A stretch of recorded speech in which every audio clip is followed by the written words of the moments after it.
พระองค์ด้วยความเคารพยิ่งตลอดจนถึงท่านผู้ฟังญาติธรรมครูบาอาจารย์ท่านเจ้าผู้บุญบานล้านนาด้วยความเคารพรักอย่างยิ่งครับผมยินดีต้อนรับเข้าสู่รายการสัปปะเรื่องเมืองล้านนานะครับวันนี้ก็มาฟังรายการจากพ่อน้อยพ่อหนานพ่อจานวัดเนาะวันนี้พ่อหนานนะครับก็จะได้มาน้อมนำเอาเรื่องราวต่างๆนะครับที่มาออกอากาศให้พ่อแม่พี่น้องท่านผู้ฟังหลายเตื้อหลายโหนนะครับก็ฟังกันอยู่เนาะวันนี้ก็จะมีแห่งวันหนึ่งที่พ่อจานพ่อหนานไกรสอนนะจะได้มานั่งอู้จ้าพ่อแม่พี่น้องท่านผู้ฟังญาติธรรมนะครับแฟนรายการทุกท่านทุกคนนะครับฟังได้ที่ขึ้นสถานีวิทยุขึ้น FM นะครับ 104.50 นะครับตั้งอยู่ที่วัดฝ่ายหินนะครับก็พ่อหนานนะครับได้ออกทุกวันอาทิตย์นะครับทุกวันอาทิตย์ประมาณ 10 โมงมื้อเช้าถึง 11 โมงมาฟังรายการสัปปะเรื่องเมืองล้านนานะครับวันนี้จะมีของอย่างดีๆมาคือพ่อแม่พี่น้องท่านผู้ฟังได้ยินกันแถมฟังดีๆวันนี้เกิดปาฏิหาริย์หลายอย่างเกิดปาฏิหาริย์หลายอย่างของที่เข้ามาหันตัวเนี่ยเกิดปาฏิหาริย์แล้วพ่อแม่พี่น้องท่านผู้ฟังเกิดปาฏิหาริย์เดี๋ยวพ่อหนานจะฟังเนาะจะเล่าฟังว่ามันเป็นจะได้ถ้าอย่างออกไปแล้วนะมันมาใจว่าเป็นมุสาคิจุนะเขาตามที่เราได้เจอได้พบมาของถ้าไปมุสาไปคิจุก็ตกนรกทั้งเป็นไผจะมาเชื่อถือเนาะมีอย่างไรก็อย่างอันไปวันนี้พ่อหนานจะฟังตั้งใจฟังกันสักหน่อยนึงฟังแล้วอาจจะได้ประโยชน์ก็ได้นะครับวันนี้ก็จะได้มาจาเรื่องฮีบกองของบักเก่าเรื่องปัญญาภูมิปัญญาเรื่องจารีตอิฐหอยบ้านเฮาเมืองเฮาสิ่งปาฏิหาริย์ที่ทำกับคนตั้งหลายนะครับที่เปิ่นมาทำพริกไร้กะดีมันพ่อหนานมาลดน้ำส้มปล่อยมาแก้เคราะห์แก้ภัยอย่างตั้งหลายก็มากันอยู่นะครับก็ขอบคุณยินดีกับพ่อแม่พี่น้องท่านผู้ฟังแฟนรายการจากพ่อจานพ่อหนานไกรสอนเปิดฟังกันกันหลายเนาะขึ้น 104.50 ถ้าฟังบัดตานเข้าไปฟังที่ Facebook อินเทอร์เน็ต Facebook ของพ่อหนานFacebook ของพ่อหนานก็ชื่อว่าไกรสอนนาคานะครับหรือว่ามาเสพนางนี่ก็ได้นะครับเข้าไปดูไปฟังแถมรอบหลายๆรอบก็ยังได้เลยเพราะว่าสิ่งปาฏิหาริย์ที่เกิดขึ้นเนี่ยของมหันต์ตัวพ่อแม่พี่น้องท่านผู้ฟังวันนี้จะได้เล่าเรื่องราวให้พ่อแม่พี่น้องท่านผู้ฟังได้ยินได้ฟังกันโดยมากมันจะเป็นปาฏิหาริย์เรื่องความเจ็บความไข้ความมันอย่างที่เฮาสิ่งของมหันต์ตัวเนี่ยมันมาเฮามามาพบมาเจอเฮาก็เอามาคือพ่อแม่พี่น้องท่านผู้ฟังได้ฟังกันท่านฟังแล้วท่านจะเชื่อก็ได้บ่เชื่อก็ได้เปิ้นว่าโปรดใช้วิจารณญาณในการฟังโดยถ้าท่านมีศรัทธาความเชื่อถือก็ถ้าจะแม่นแต่ใกล้เนาะถ้าท่านบ่เชื่อก็คือมันผ่านไปวันนี้พ่อหนานจะมาฟังเรื่องราวต่างๆเพราะว่าพ่อหนานได้ทำการพลิกลายให้ไก่ดีลดภัยอย่างตั้งหลายอดน้ำขมิ้นส้มปล่อยด้วยพ่อหนานได้ใจกระท่องกระถาหลายอย่างมีขันคูขันคู108เนี่ยตั้งไว้ในที่บ้านองค์เทพของพ่อจานพ่อหนานไกรสอนที่การเกษตรเทศบาลข้างปัจจาหายาก็พ่อแม่พี่น้องก็โทรหาพ่อหนานก่อนถ้าจะมาหาก็โทรหาก่อนว่าอยู่กอพ่อหนานนี่แล้วพ่อหนานก็จะได้อยู่รอประเดี๋ยวพ่อหนานอยู่ค่ำบางคนบางท่านเพิ่นเลิกงานแล้วเมื่อวานเพิ่นบ่มีเวลาเนาะตั้งแต่ 8 โมงเช้าถึง 4 โมงเกิน 5 โมงเนี่ยเพิ่นทำงานพ่อหนานก็แปลงตางแปลงใจหาเพิ่นเลยเข้าไปทุ่มเกิน 2 ทุ่มพุ่นที่จะปิดร้านบ้านองค์เทพนี่ก็ปากันมาได้กับหลายท่านหลายคนที่เพิ่นทำงานเพิ่นเนี่ยการทำงานเพิ่นก็มากันอยู่เรื่องฮีบกองของบักเก่าเนี่ยเรื่องหดน้ำเขาเม่นจมปล่อยเป็นเคาะเป็นภัยอย่างตั้งหลายจนหน้าจนหลังเป็นอย่างบาสบายเป็นจมเจาะด้อยผีใส่คนใส่ตู้รองของร้ายลมพัดลมเพอย่างทั้งหลายนี่มันมีพ่อแม่พี่น้องท่านผู้ฟัง คนบักเก่าโบราณเปิ้นเชื่อถือกันว่าของเหล่านี้มันมีอยู่บัดเดียวมันก็ยังมีอยู่มันบ่สูญหายไปทางใด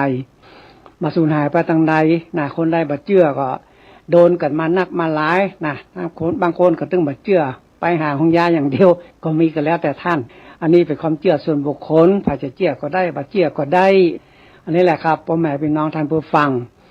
รายการสัปเรื่องเมืองล้านนาของพ่อจารย์พ่อนันไกรสอนนี่มาฟังกันเนอะพ่อนันไกรสอนเบสิกได้เป่าน้ำมนต์ด้วยธรณีสารนะคาถาธรณีสารเอกธรณีสารหลวงเอามาเสกมาเป่าคือกับเจ้าบ้านเจ้าจองคือแก้ตู้รองของลายผีใส่คนใส่ลมพัดลมเพนี่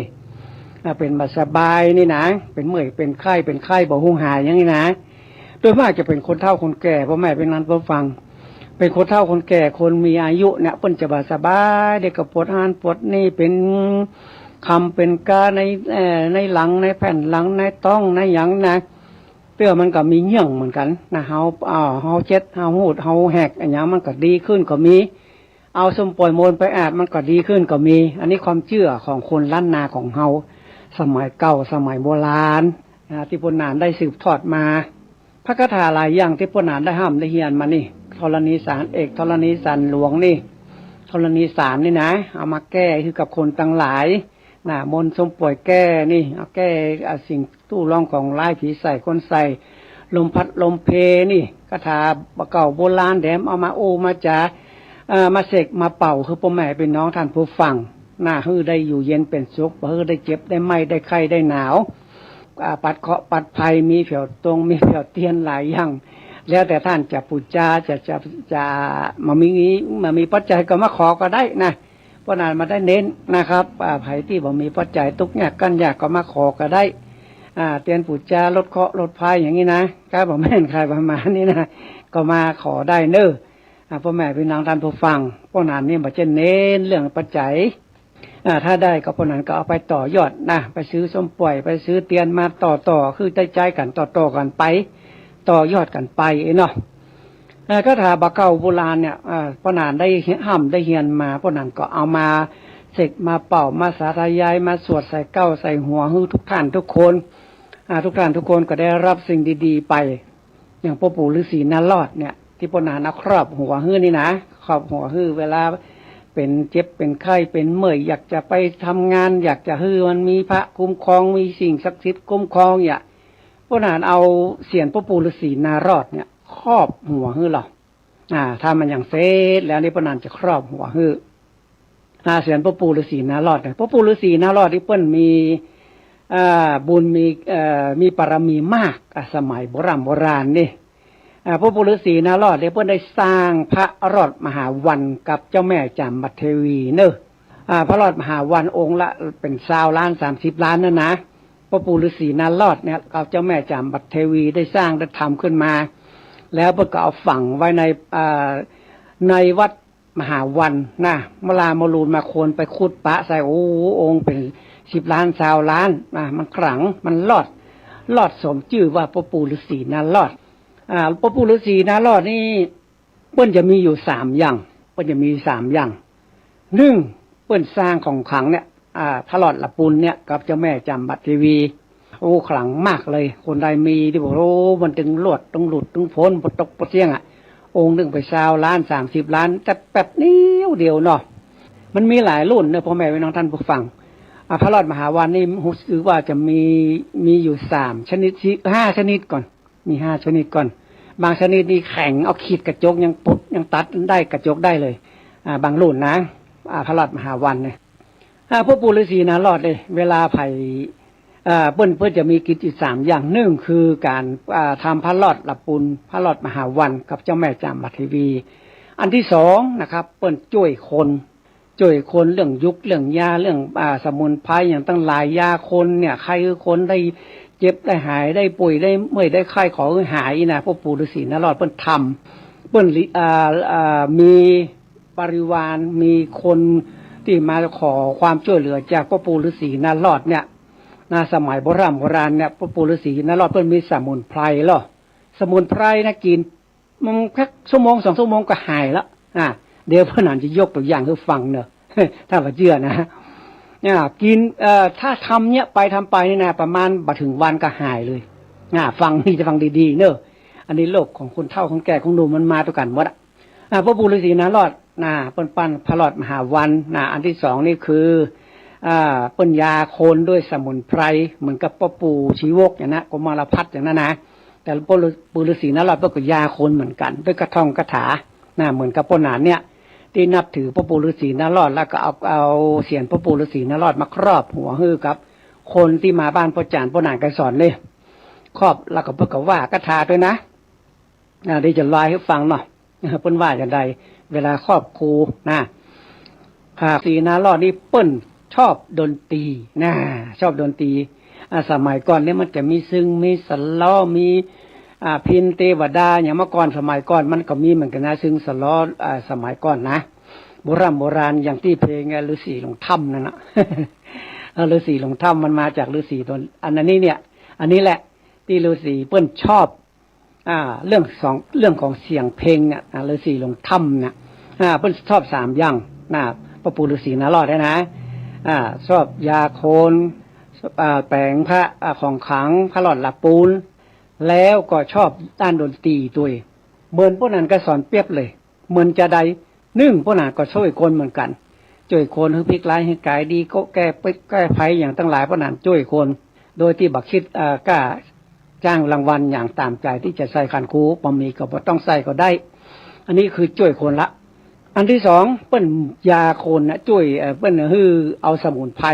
กับคนทั้งหลายหายทันทีเลยเนี่ยจะว่าเป็นสมุนไพรอย่างเนาะเดี๋ยวจะยกตัวอย่างคือ2-3อย่างว่าจะเป็นสมุนไพรอย่างพ่องนี่นะบ้านเฮาฮู้จักดีนะครับพ่อแม่พี่น้องท่านผู้ฟังฮู้จักดีมากเรื่องดนตรีมันเรื่องดนตรีเนาะพระปู่ฤาษีนารอดที่เพิ่นชอบดนตรีเนาะดนตรีพื้นเมืองนี่อย่างพ่อหนานไปเรียนโดยอาจารย์แอดพัฒนักอาจารย์แอดคนหัวล้านนี่นะอาจารย์แอดพานุทัศน์อภิชนาธงนี่นะชื่อแต่บ่เนาะพ่อหนานไปเป็นศิษย์รุ่น3ของพ่ออาจารย์แอดนะเรียนดนตรีพื้นเมืองวัดลอยเคาะเพลงฤาษีเหลืองถ้ำเนี่ยมันจะมีสมัยก่อนนี่ปู่ฤาษีมันเข้าป่าเข้าดงป่าไม้ไปหรอดงป่าไม้ไปเตียวไปปู่ฤาษีไปปะใส่เขาอยากกินน้ำปู่ฤาษีเขาอยากกินน้ำเหลียวไปเหลียวมานกก็ห้องวนป่ายไม้ยกยักปู่ฤาษีก็เหลียวไปเหลียวมาไปหันไม้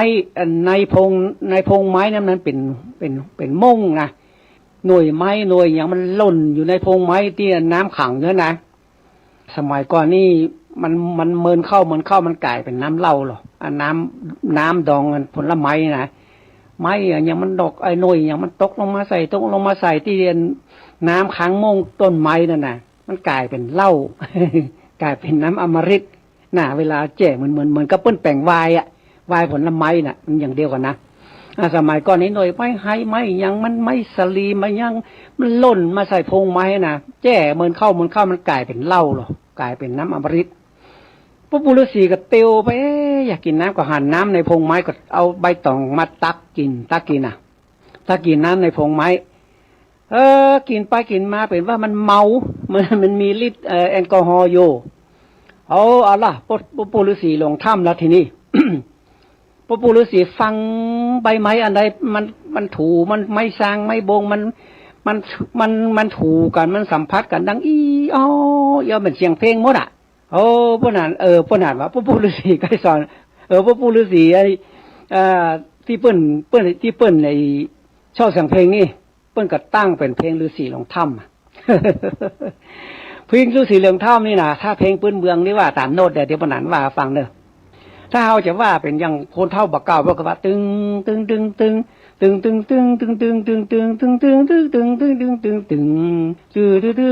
นี่นะถ้าเป็นซีสล้อเป็นซึ่งว่าเป็นโน้ตนี่นะเพิ่นจะว่าทีโดทีโดเลโดเลมีซอนเลมีเลโดซอนลาโดเลโดซอนลาโดเลลาโดลาซอนฟาเลยฟาซอนลาโดซอนเนี่ยว่าได้สบายเลยอันนี้คือเพลงฤาษีหลงถ้ำปู่ฤาษีมันเมาน้ำในพงไม้น่ะมันเป็นน้ำอมฤตเนาะปู่ฤาษีเตี้ยวหาถ้ำที่ไหนก็บอกปะมันเมา อันนี้มันเป็นที่มาของปู่ฤาษีหลงถ้ำเนี่ยพระปู่ฤาษีนารอดเนี่ยเปิ้น ปั้นพระหลอดหลับปุนพระหลอดมหาวานกับจำเจ้าแม่นางจามปัทวี อันที่สองเปิ้นยาคนด้วยสมุนไพรอันที่สามเปิ้นเล่นดนตรีนะ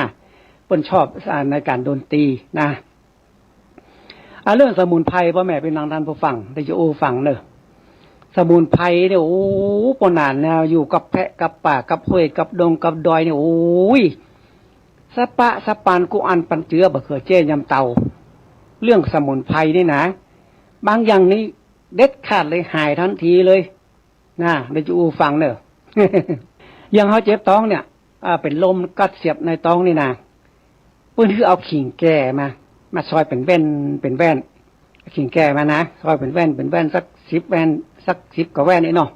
แล้วก็เอาเกลือป่นเขาสูนถึงน้ำตาลทรายแดงสูนลาดแจ้ไว้สักกำแล้วก็กินเกี้ยวกินโอ้คำเดียวตดปุ๊บปะละท้องนี่เบาไปหมดอะอันเนี้ยสมุนไพรพ่อแม่เป็นนันทันฟังสมัยเก่ามันจะมีขิงเต้านะขิงเต้าไปรู้จักฟ้องขิงเต้านะโอ้เป็นครั้งแรกนะขิงเต้านะขิงเต้านี่จะอยู่ในป่านะเพิ่นเอาสมัยเดิมมันยังมีอยู่ทั้งแม่วางทั้งแม่แจ่มอย่างนี้ขิงเต้านี่มันจะทราบอย่างขิงเมืองเขาเนี่ยขิงแกงเขาเนี่ยนะครับขิงเต้านี่เวลาเพิ่นยำนอเนี่ยเพิ่นจะซอยเป็นแว่นกับยำนอหรอคนสมัยบัดเดียวนี่นะสมัยโบราณเขาจ้างเถอะขิงเต้านี่มันจะขาดทราบอย่างขิงบ้านขิงเขาธรรมดาเนี่ยแต่มันจะอยู่ในป่ามันอยู่ในบ้านในจองเนอะขิงเต้ามาฟังมาถามเตอะตั้งแม่วางแม่แจมตั้งที่ไหนเขาแปะเขาป่าเขาดงนี่นะเปิ้นหูจักขิงเต้านะครับเปิ้นเอามาซอยกินนะจะไล่ลมจะตดดีนะขิงเต้าเนอะอันนี้เป็นสมุนไพรที่แก้ลมได้เด็ดขาดเลยนะขิงเต้าปูเลยอย่างนี้นะเอามากินจะไข่ดิบนี่เอามาเกี๊ยวรับรองเลยตดปุดปะปะอะไรมาบอกกระตองกระซ่าอย่างเลยยาถ้ากี่เข้าบะล่ำกินน้ำบะลงนี่ เอาต้นดูเครือนะครับต่างในแพะในป่าคนเฒ่าคนแก่ต่างแม่วางต่างที่ไหนเขาจักกันอยู่ต้นดูเครือเนี่ยเพิ่นจะเอามาตัดเป็นก้อนแล้วเพิ่นเอามาต้มแล้วเพิ่นก็กินน้ำมันนะแต่น้ำมันจะขมจำลำโมกินแล้วก็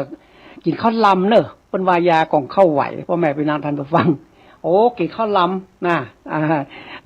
ต้นดูเครือนี่นะถ้ามาต้มกินนี่นะมันมีอยู่มหูร้านขายยาจะมีหัวหน่อแต่ต่างบ้านนอกบ้านนาต่างแม่แจ่มแม่วางต่างแม่นาจรต่างที่ไหนในป่าในดงนี่มีอยู่นะครับมีอยู่ต้นดูเครือนี่นะครับอันนี้เป็นยาประเภทที่ว่าแก้ลมแก้หยังกับยากล่องเข้าไหวที่บนหานหูฟังเนี่ยมีแถมอันหนึ่งพ่อแม่พี่น้องท่านผู้ฟังทั้งหลายสมุนไพรอันนี้อยู่ใกล้ตัวเรามากเลยฟังเนอะพ่อแม่พี่น้องบอกว่าแก้หนุ่มเท่ามันจะเป็นอาการมันจะมีเกิดขึ้นกับตัวฟังดี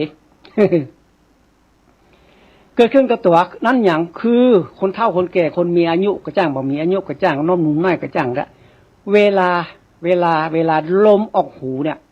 ลมออกหูบึ้งเหมือนกับเปิ้นเอาอย่างมาเปิดเครื่องเหมือนอย่างมาเปิดใกล้บ้านเฮาใกล้หูเฮาเนี่ยมันดังบึ้งบางคนตกอกตกใจล่ะโอ้ใจบดีหูนี่นะหูตึงหูนะฟังอย่างได้ยินผักเดียวผักหนึ่งก็ดังบึ้งมียาแก้เนี่ยพ่อแม่พี่น้องท่านผู้ฟังมียาแก้หายฉับพลันทันทีเลยนะคนเฒ่ากันแก่ที่เป็นมีอายุแล้วนะคนเฒ่ามันจังหูตึงหูนะหูดังวิ่งว่องๆนี่นะหูมีเสียงอยู่ในหูนะฟังดีๆนะพ่อแม่พี่น้องท่านผู้ฟังนะฟังดีๆเอาหอมเตรียมเมืองเขาเนี่ยหอมเตรียมกิบน้อยๆหอมเตรียมเมืองเขาเนี่ยนะเอามาสัก3 กิบนะเอามา3 กิบแกะเห็นเด้อแกะเรียบร้อยเอามาสัก3 กิบแล้วเอาใส่ถุงใสที่เขาใส่แกงอย่างเนี้ยใส่ถุงสะอาดถุงใหม่นะเอาใส่ถุงใสพ่อแม่พี่น้องท่านฟังสัก3 ลีบแล้วก็เอาอย่างก็ได้เอาตุ๊บตอนนอกถุงให้มันแหลวหอมเตรียมนั่นแหลวเป็นปุ่นนะบอกอย่างเขาเอาตุ๊บตั้งนอกมันหน่อตุ๊บไปตุ๊บมาให้มันแหลวปุ๊บละเอียดดีแล้วบอกเอาน้ำอุ่นนะน้ำอุ่นน้ำต้มแล้วเนี่ยประมาณสักปลายนิ้วก้อยเนี่ยก็ได้นะครับเอาก็ใส่ในถุงยางที่เราตุ๊บหอมนั่นนะหอมเตรียมแก่นั่นนะหอมนุ่มมาได้เนื้อหอมแก่เนื้อ แล้วก็คือขยำไปขยำมาคือหอมเตรียมนะกับน้ำอุ่นนั้นสูนกันนี่มันเข้มข้นนะแล้วคือเอาหยดหูด้านที่เฮาตึงหูที่ล้มเอาหูนะ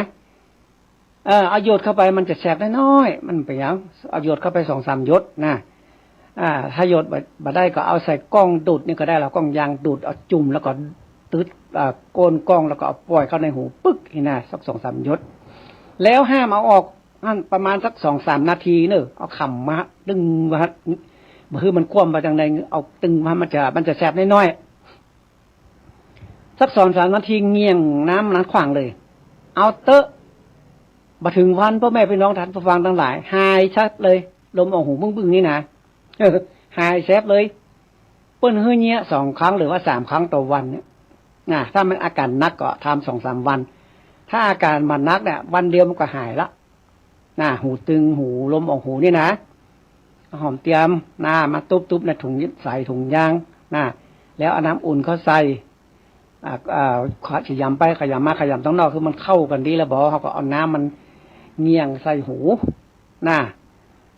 มันจะแสบน้อยๆมันต้องตกใจสักกำแล้วก็เงี่ยงขว้างเลยเงี่ยงจากหูขว้างไปเลยนะครับจะหายหูตึงหูลมออกหูเลยทันทีเลยอันนี้แหละสมุนไพรที่ใจได้หันผลทันทีพ่อแม่พี่น้องท่านผู้ฟังทั้งหลายอันนี้มันมีผลนะครับมันมีผลแต่เปิ้นบ่คือใจกับคนที่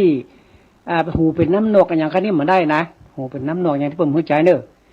หูตึงลมออกหูเนี่ยเปิ้นหูใจได้เลยนะครับหูใจได้หายทันทีเลยนี่บ่เชื่อบ่ได้ลบหลู่เนอะอันนี้แหละครับสมุนไพรพื้นบ้านล้านนาของเฮาสมัยโบราณพ่อปู่ฤาษีนารอดพ่อปู่ชีวกอย่างทั้งหลายเนี่ยเปิ้นมีสมุนไพรทั้งหลายหมดเนี้ยเปิ้นเข้าแพะเข้าป่าเข้าดงไปมันมีสมุนไพรอย่างทั้งหลายอย่าง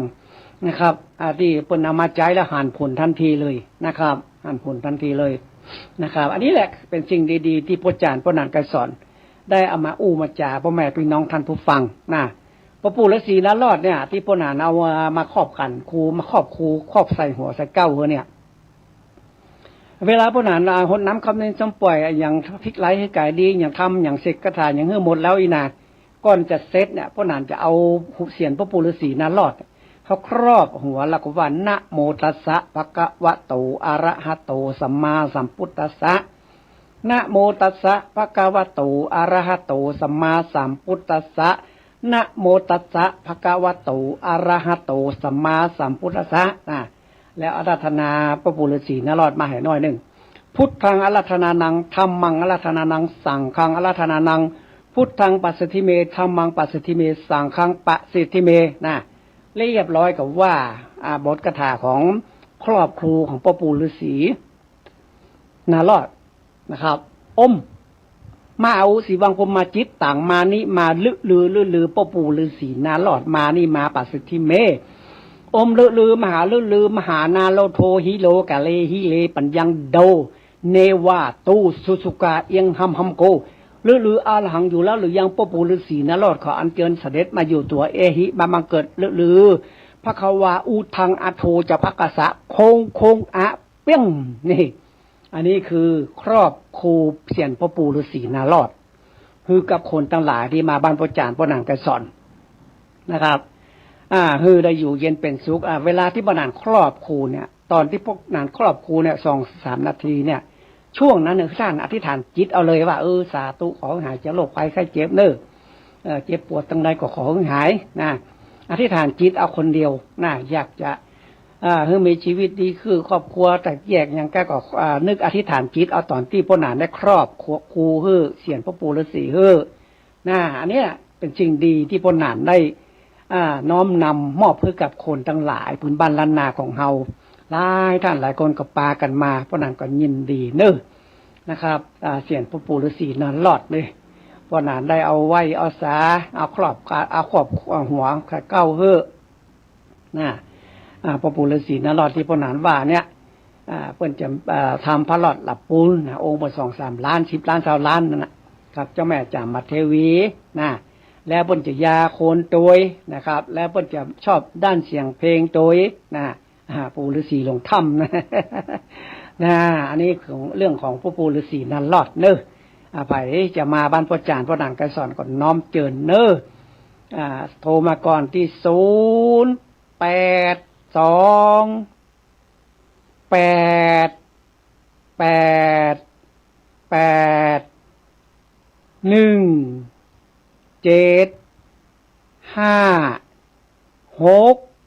เดี๋ยวจะบอกแหมรอบเนอะแต่วันนั้นบอกว่าจะบอกแหมรอบลืมไปเนาะตอนท้ายรายการมาก็ขอสุมาด้วยถ้าวันลืมจะบอกแหมรอบเรื่องเนอะนะครับนี่เบอร์ปนานเนอะโทรมาถามก่อนปนานวันนี้อยู่ก็อย่าบางครั้งบางทีปนานกับไปหั่นไปนี่ไปช่วยคนดังที่เปิ้นมาขอเนาะไปยกเสาเอกไปตั้งศาลพระภูมิไปหลายที่หลายต่างอยู่ถ้าบักไก่ปนานไปนะถ้าไก่ที่ปนานมาเอาเนอะนะครับเรื่องของขีบกองของบักเก่าเนี่ยเรื่องปนานได้พลิกไล่ให้ไก่ดีตั้งหลายนี่นะสิ่งดีๆตั้งหลายบ้านปนานเนี่ยมีเยอะมากๆเลยมีเยอะมากๆเลยมีกาฝากไม่บรรจกมีติดเหรียญคุดเนาะภายไข่หูไปฟังใน YouTube ก็ได้นะไปฟังตีมาเสพนางพิมพ์ไปให้ลูกหลานพิมพ์ไปหรือว่าไกรสอนนาคาอยู่ก็ได้ต้นไม่บรรจกกาฝากไม่บรรจกติดเหรียญคุดมันเป็นจะได้นะลูกประคำบะขามต้นอายุเป็น100 ปี1,000 ปีต้นบะขามตายผ้าแล้วก็ตายพายตัวเอามาเป็นลูกบะคำมันขลังมากพวกนั้นเอามาใส่ก้าวใส่หัวใส่คอแล้วก็ทำพิธีให้คนทั้งหลายโอ้มันดีมันศักดิ์สิทธิ์มากๆพ่อแม่พี่น้องท่านผู้ฟังมันเกิดปาฏิหาริย์ในนี้มาใจอวดอุตริมนุสธรรมอย่างนะไผจะเชื่อก็ได้บ่เชื่อก็ได้เพราะนั้นฟังมาได้ฟังไผจะเชื่อก็ได้บ่เชื่อก็ได้ถ้าท่านเชื่อถ้าท่านมีศรัทธาความเชื่อท่านก็มาบ้านพนันได้ถ้าบ่เชื่อบ่เชื่อก็หาก็แล้วไปบ่ได้ว่าอย่างกันนะครับตกแต่เปิ้นมันได้ใกล้หัวตกแต่ตัวมันนี้ค่ให้เวลาเฮาเจ็บเฮาไข้เฮาป่วยเฮาถูกของถูกอย่างมาเอาก็ถ่ายแผ่ไม่ได้หรอนอกจากพ่อหมอครูบาอาจารย์ตุอุ้ยตุปู่ตุหลงเจ้านะ ที่จะแก้ได้เรื่องอย่างต่างหลายเนาะนะครับอันนี้แหละครับพ่อแม่พี่น้องท่านผู้ฟังทั้งหลายที่พ่อหนานได้ได้ทำนะมันดีมันศักดิ์สิทธิ์มากเลยบ้านพ่อหนานมีที่ข้างปัจจาหายานี่เนอะกัดเกษตรเทศบาลที่เพิ่นขายต้นดอกต้นไม้ขายลูกหมาลูกแมวกงหมากงแมวกัดเกษตรเทศบาลไก่ไฟฟ้าไก่ที่เพิ่นทำที่เพิ่นเอาขยะใส่รถนี่หงขยะไก่ปัจจาหายาวันนี้จะมี2เรื่องฟังเนอะพ่อแม่พี่น้องท่านผู้ฟังทั้งหลาย ก็มาฟังกันได้นะครับเรื่องหีบกองของบักเก่านี่หลายท่านหลายคนบัดสบายเนาะก็มาหาพ่อนานก็เสกเป่าโดยกระทงกระถาทั้งหลายเนี่ยเอาเสกเอาเป่าเอาเสกส้มปล่อยพวกเอาไปหื้ออาบหรือว่าเอาน้ำมนต์พันวัดอย่างมาลาดมาใส่เข้าใส่หัวหื้อเสกด้วยกระถาธรณีสารอย่างทั้งหลายนี่เอามาเสกเอามาเป่าคือพ่อแม่พี่น้องท่านผู้ฟังทั้งหลายมันก็ดีขึ้นพ่อแม่พี่น้องท่านผู้ฟังบางท่านบางคนนี่ให้ก็มีนะโดนของมาเนาะให้อึกก็มีบางคนน้ำตาย้อยก็มีเป็นปลื้มเป็นอย่างเกิดเมตตาเกิดพลังจิตพลังใจอย่างขึ้นมาก็มีนะครับมีหลายอย่างหลายอันหลายแบบที่มีคนมานี่นะครับ มันเป็นเรื่องปาฏิหาริย์เดี๋ยวจะฟังหามเรื่องเนอะพ่อแม่พี่น้องท่านผู้ฟังเดี๋ยวจะฟังหามเรื่องปาฏิหาริย์มากเลยปาฏิหาริย์แบบบะมีที่ไหนได้ปะได้ปบเดี๋ยวจะฟังนะครับไผจะไปตุบทพระคืนบันใหม่นะครับตั้งศาลพระภูมิยกเสาเอกอย่างตั้งหลายนี่ตั้งขันแป่งหอย่อเฮือนขึ้นเท้าตั้ง4สุดถอนอย่างตั้งหลายอยากจะได้ครัวจะตาอยากจะได้เขาเรียกอย่างก็หงเลี้ยงหงตาลตุจีนก็น้องเจิญเนอะอธิปนานี้มีครบสูตรเลยเพราะว่ามีบริวารมีลูกน้องนักหลายที่เขาทำเขาเนี้ยเรื่องของหงตาลเรื่องของโต๊ะจีนเรื่องของบุฟเฟ่อย่างทั้งหลายเลี้ยงงานอบะมงคลทั้งหลายมีนะครับอันนี้ก็น้อมเจิญเนอะโทรมาเพราะนั้นจะหามื้อจานวันดีก็น้อมเจิญจะไปซื้อรถสักกันเนาะเขาจะเอา4อย่างเขาจะมาก้ามาขายอย่างนี้ถามมื้อจานวันดีได้ไปซื้อรถซื้อลาเนี่ย นะครับ วันไหนมันเป็นสีกะละกินีมันเป็นสีอันยังนี่นะสีอันใดที่มันเป็นมงคลซื้อมาแล้วมันจะร่ำจะรวยนะโทรถามพ่อหนานก่อนนะว่าพ่อหนานวันนี้จะไปซื้อรถดีกว่านะจะเอารถมือหนึ่งกะมือสองกะจะเอาสีอย่างจะเอาม้ากะมาขายกะนะทะเบียนอย่างอีดีก่อยนะ ถามได้ทุกอย่างเลยพ่อแม่พี่น้องท่านผู้ฟังถามมาที่พ่อหนานก็สอนยินดีมากๆที่จะช่วยคนพื้นบ้านล้านนาของเฮานะครับเรื่องของมื้อจันทร์วันนี้หีบกองของหมกเก่านี่จะเป็กตุบทพระคืนบ้านใหม่จะยกเสาเอกจะทำอะไรอย่างตั้งหลายตั้งศาลพระภูมิอย่างนี้นะมันเป็นต้องหามื้อจันทร์วันดีเกี่ยง59เสติดกับจันทร์นี่60จากกันวันเดียวต้องพอวันดีกับด้างวันฟ้าตีแสงเสร็จ2เสร็จ4เสร็จ6อย่างทั้งหลายนี่นะเป็นวันอมฤตจบก็วันใจญาจบก็วันลิตาดิถีปุณณาดิถีก็ต้องดูให้ดีนะแล้วเราทำไปก็จะดีขึ้นนะถ้าเป็นเรื่องเลิกเงินเลิกทองก็ต้องเลิกมหัฒโนฤกษ์นะเลิกเงินเลิกทองจะเปิดบัญชีใหม่จะซื้อโทรศัพท์มือถือหรือว่าจะซื้อกระเป๋าสตางค์นะต้องเอาวันมหัฒโนฤกษ์นะครับอันนี้ก็เป็นเรื่องดีๆในพื้นบ้านล้านนาของเฮาที่พ่อจารย์พ่อหนานไกรสอนนะได้ยิบยื่นให้กับคนทั้งหลายท่านผู้ฟังทั้งหลายได้ฟังกันแล้วก็ได้ประโยชน์แต่เลยนะเพิ่นก็โทรมาหาถามเรื่องของมื้อจันทร์วันดีนะปฏิทินล้านนาเนี่ยวันไหนวันเสียวันดีวันเสียวันมวยปกกากามวยสมณะกามวยคนเฒ่าคนแก่กามวยอย่างทั้งหลายนี่วันมวยนี่บดีเนี่ยมันมวยมันหมดมวยนะอย่างวันมวยปกกาเนี่ยเราไปเริ่มต้นกาขายใหม่เนี่ยมันบ่ได้เลยมันล้มละลายไปเลยพ่อแม่พี่น้องท่านผู้ฟังอันนี้บ่เชื่อบ่ดีลบหลู่ถ้าท่านมีความเชื่อในเรื่องเหล่านี้ท่านก็มาโทรมาถามได้นะครับถ้าท่านบ่เชื่อก็บ่ต้องมาโทรมาถามฟังเพราะผ่านหูไปถ้าเชื่อก็โอเค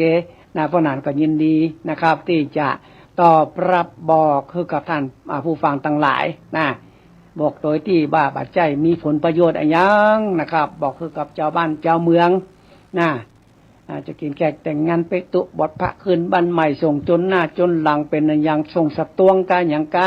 จะจุดจะถอนจะขึ้นเต้าตั้งสี่จะครัวมันเป็นจะได้จะสืบจะตาไม้มันเป็นจะได้ไม้กำขวไก่ไม้108ไม้กำไม้งามอย่างตั้งหลายนี่มีอย่างพ่องครัวสืบจะตายนะกล้วยอ้อยตาลกล้วยอ้อยอย่างตั้งหลายกล้วยดิบกล้วยเป็นเครือมะพร้าวเป็นชะแนงอย่างนี้ หลายเรื่องราวนะพ่อหนานอธิบายความเมื่อใดหมดนะครับอันนี้แหละครับสิ่งดีๆที่บ้านพ่อจารย์พ่อหนานไกรสอนน้อมเจิญกันเตียนปู่จ้าก็มีเปเลอะเตียนกาเตียนขายเตียนกาแม่นขายมันขายตีดินอยากจะขายตีดินกาเตียนทำให้ผัวเมียดีกันขึ้นกาอีนาโอ้มันมีเยอะแยะบักกาโอ้ออกไปเพราะว่ามันทำแปลกๆอยู่แปลกที่ว่านี่บัจจัยแปลกกันอย่างบัจจัยพิสดารอย่างเพราะว่าครูบาอาจารย์เพิ่นบอกมาไว้คนเอาไปใช้ก็ได้ผลบัจจัยพิสดารอย่างล่ำเหลือแต่บ่ออกอากาศให้ว่าฟังมาได้นะครับไฟมาจะฟังจะว่ามันเป็นอย่างนี้นะครับอันนี้เป็นที่กองของบอกเก่าพญาภูมิปัญญาของคนโบราณนี่ที่พ่อหนานได้ยัดได้ทำนี่นะคนจะไปขึ้นศาลเนี่ยก็เอามาน้ำหลอดบาดไปมันก็จะหลอดจะหลุดจะพ้นน้ำหลอดบาดมีนะครับไผที่จะสอบจะสอบเข้าราชการบ้านเมืองก็มีเตียนนะครับพระไตรปิฎกครอบจักรวาลทำให้สอบผ่านสอบผ่านมีของดีหลายอย่างคือมันสอบผ่านให้มันสมัครงานได้อย่างนี้นะมันมีของดีโยบักกล้าบอกเดี๋ยวปัจจุบันเนาะคือเป็นทำนองว่ามีนะครับถ้าใครหูแต่มาเอียบันปนานเย็นเจี๊ยบเลยติดแอร์อย่างดีเลยพ่อแม่พี่น้องท่านผู้ฟังนะครับป้ายหน้าบ้านปนานติดหน้าบ้านปนานนี่ติดธงชาติธงชาติผุนใหญ่ปักหน้าบ้านเลยนะครับข้างปัจจาหายาที่ไฟฟ้าที่ขยะนี่นะถ้าบ้านหลังไหนที่มีธงชาติปักอันนั้นละบ้านปนานเป็นบ้านปนานน้อมเจิญกันทุกท่านทุกคนนะครับเอาละพ่อหนานจะเรื่องปาฏิหาริย์เรื่องที่2คือฟัง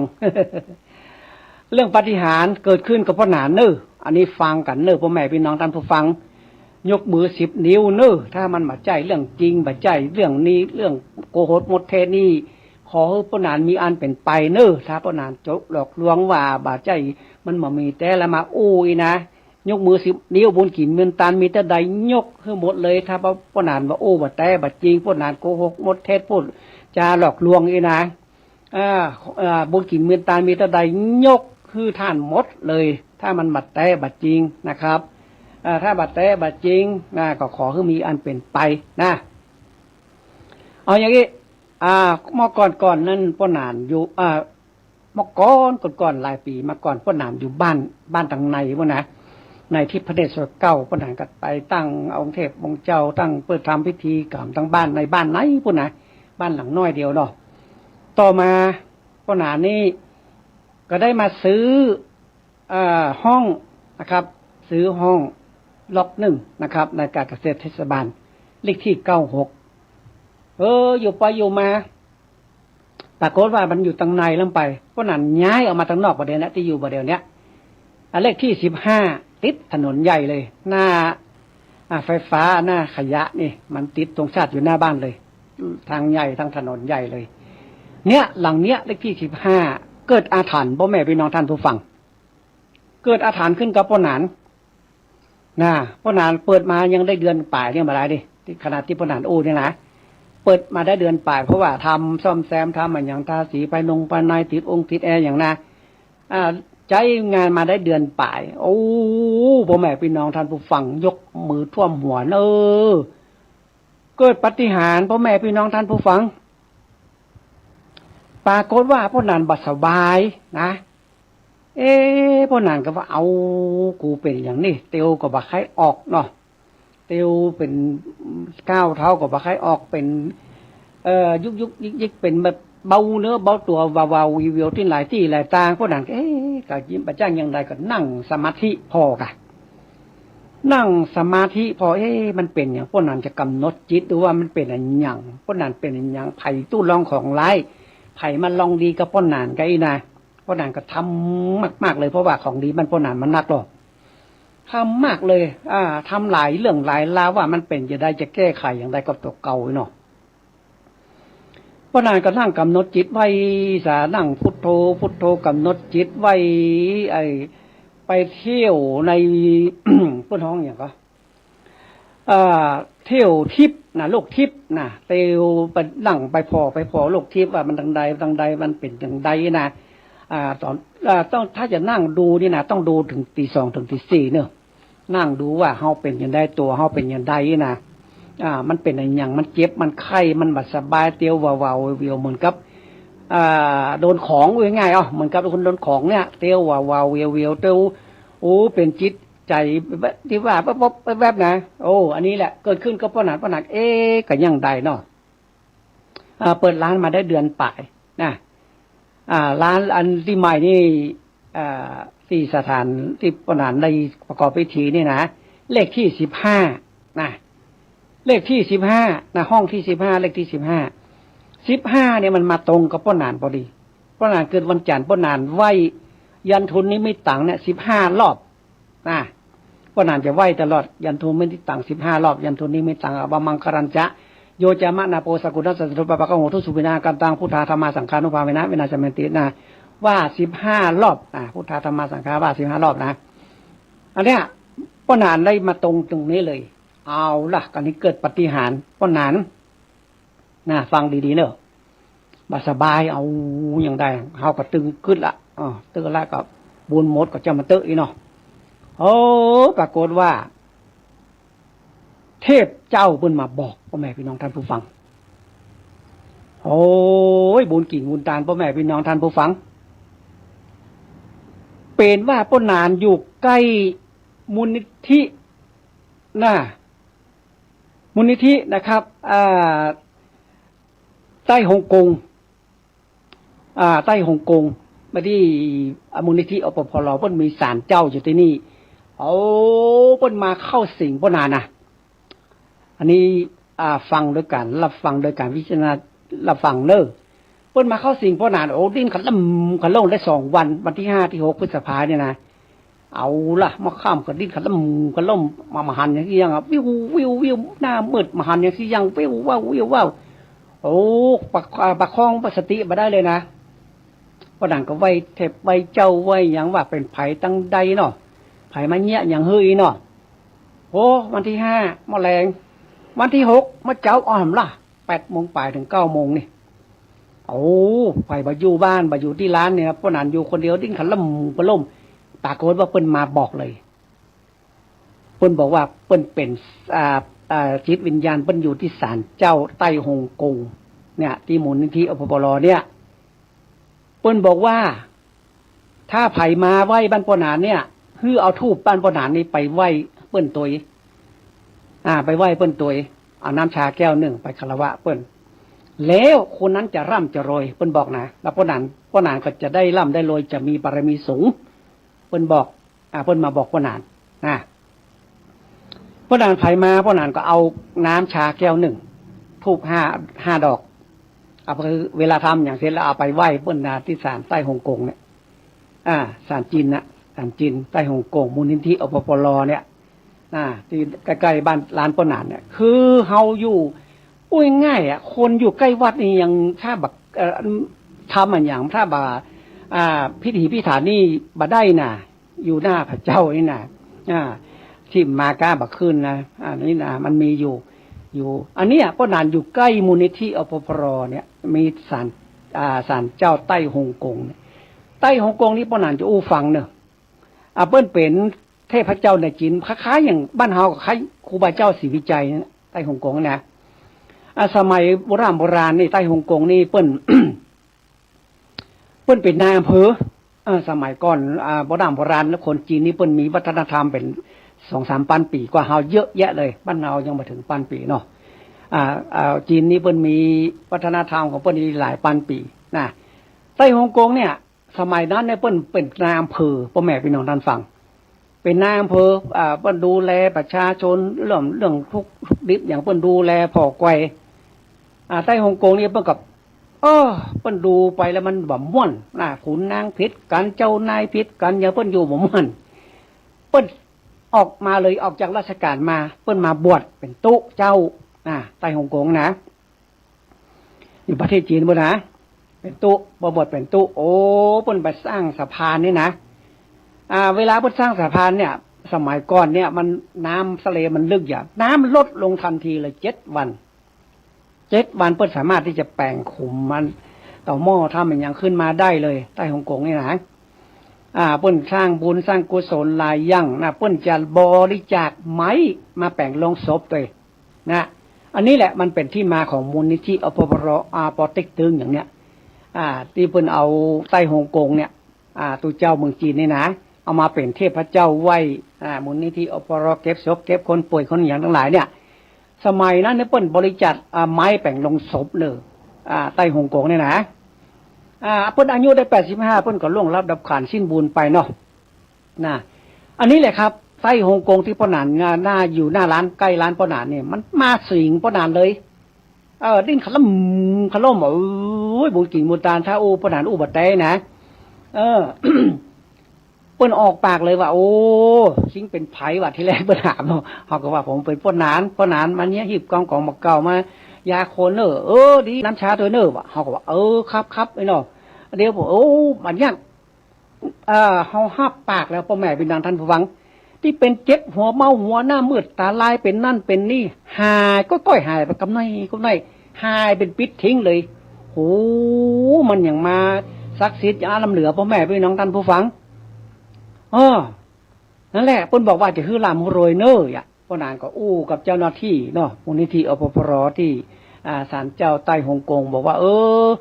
คือท่านเอาตู้มาไว้ที่สักอันเนอะคือเขาบริจาคเอาวางใส่ที่ใดก็ได้แล้วก็เอาถูกที่นี่ไปไหว้ศาลเจ้าใต้ฮ่องกงทำพิธีอย่างเช่นก็ไปไหว้พ่นเลยเอาถูกได้บ้านพ่นนานไปคือพ่อนานเนี่ยพ่อนานไกสอนกันทานาคาอย่างเนี้ยสามารถที่จะซื้อกระแสจิตจากองค์เทพองค์เจ้าตนนี้ได้เลยเปิ้นเข้าทรงเข้าในตัวพ่อนานได้กับพ่อนานได้เจรจากับพ่อนานได้นะครับ อันนี้แหละเปิ้นบอกว่าจะฮื้อร่ำรวยลูกศิษย์ลูกหาพ่อหนานคนใดมานะถ้าทำพิธีเสร็จอย่างแล้วเรียบร้อยเอาเตียนเอาอย่างไปแล้วเนี่ยพ่อหนานจะเอาธูปคือ5 ดอกน้ำชา1 แก้วเอาไปไหว้ศาลใต้ฮ่องกงนะอันนี้แหละเปิ้นเข้าสิงพ่อหนานเลยบุญกินเมียนตาลมีแต่ใดยกคือหมดเด้อถ้าพ่อหนานอู้บัดแต่นี่นะถ้าพ่อหนานโมสาเนี่ยนะโอ้เปิ้นมาเข้าสิงพ่อหนานนี่เกือบจะเอาชีวิตบัดรอดพ่อแม่พี่น้องท่านผู้ฟังนะครับอันนี้แหละเกิดปาฏิหาริย์แต่เลยพ่อหนานก็เป็นอย่างว่ากูเนาะเตียวว่ายงเป็นว่าเบาเววเอาไปทำตู้รองของไร้เอาไปแก้เพื่อนมาล่างเพื่อนจะมันเนี้ยเอาคืนบัดใจพ่อแม่พี่น้องท่านฟังเทพเจ้าองค์นี้แหละเพื่อนมาบอกมากล่าวเลยว่าดีที่ทำอย่างเงี้ยมันเป็นของดีช่วยคนเนาะต่อไปเนี่ยไผมาไหวมาสามาบ้านปนานเนี่ยคือเอาทูบไป5 ดอกมาจากบ้านปนานจากมือปนานเนี่ยเพราะอย่างมาเอาถึงที่มือปนานเพราะว่าปนานซื้อเทพองค์นี้ได้นะสามารถที่จะซื้อองค์เทพองค์นี้ได้สามารถที่จะอู้เปิ้นได้นะครับนั่งดูทางในหันสามารถที่จะเข้าสื่อถึงดวงวิญญาณของเปิ้นได้พวกนั้นก็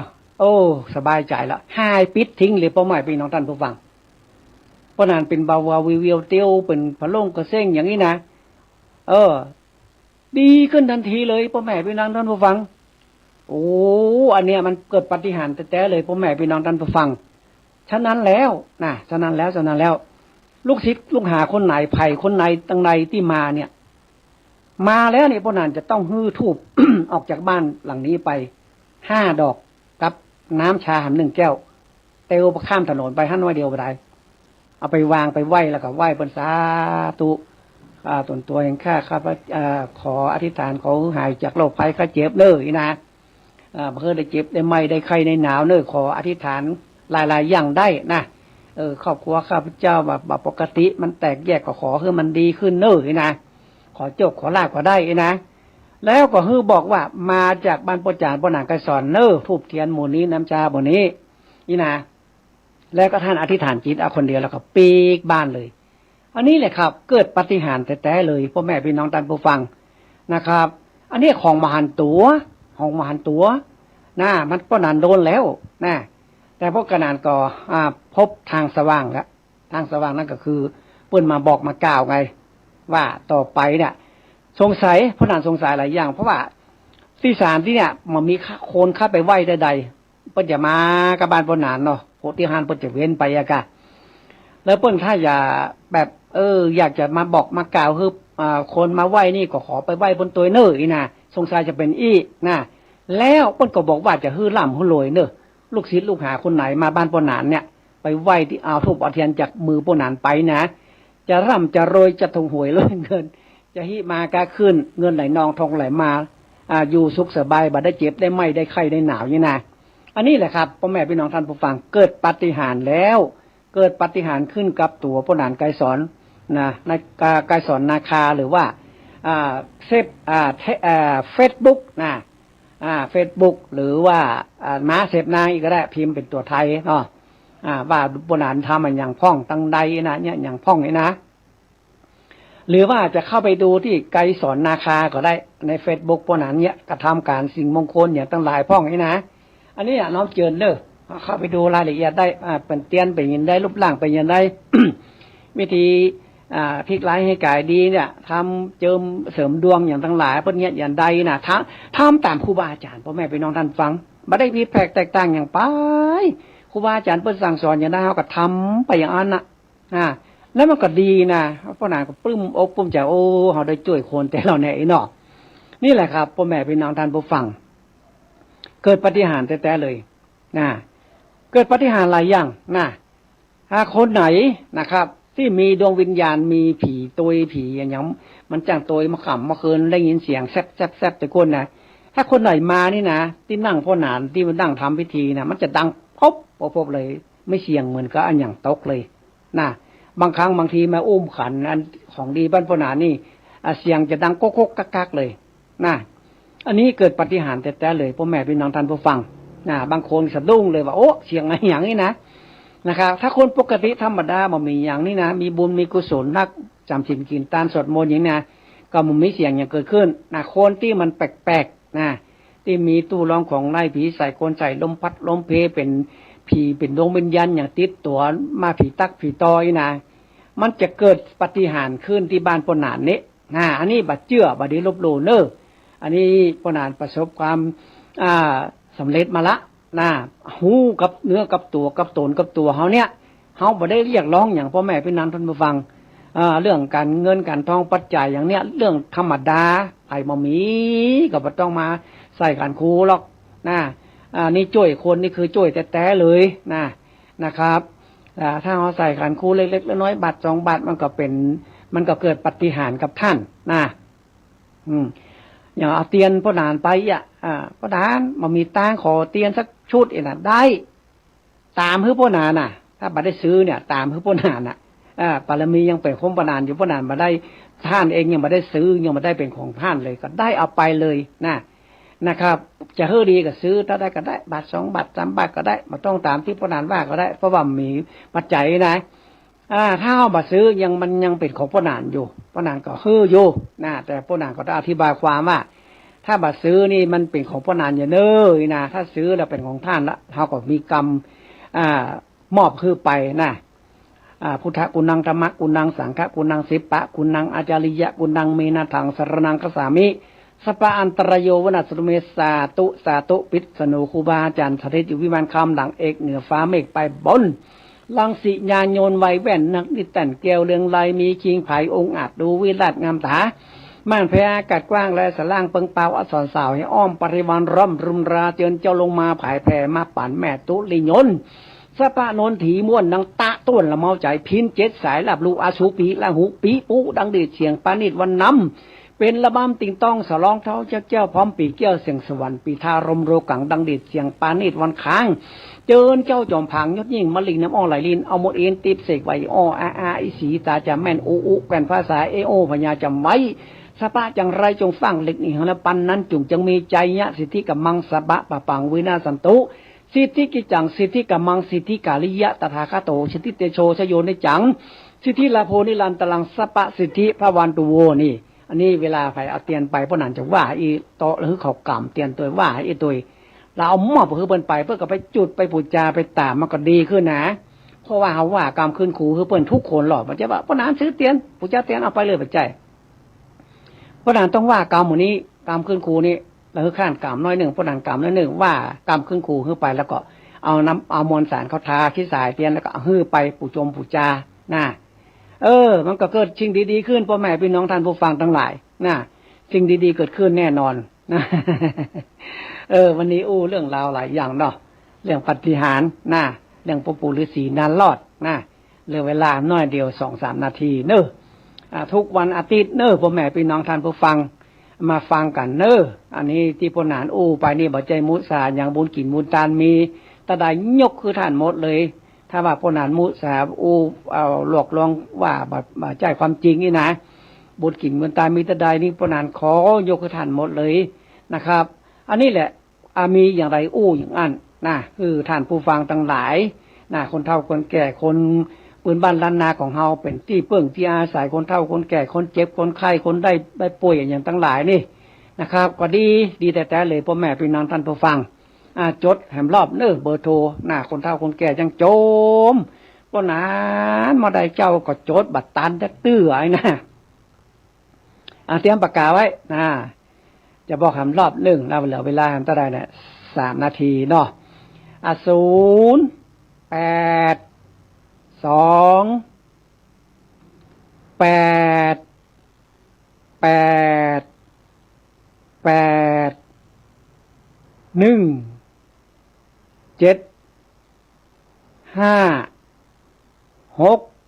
นี่เบอร์ประจานพ่อนางการสอน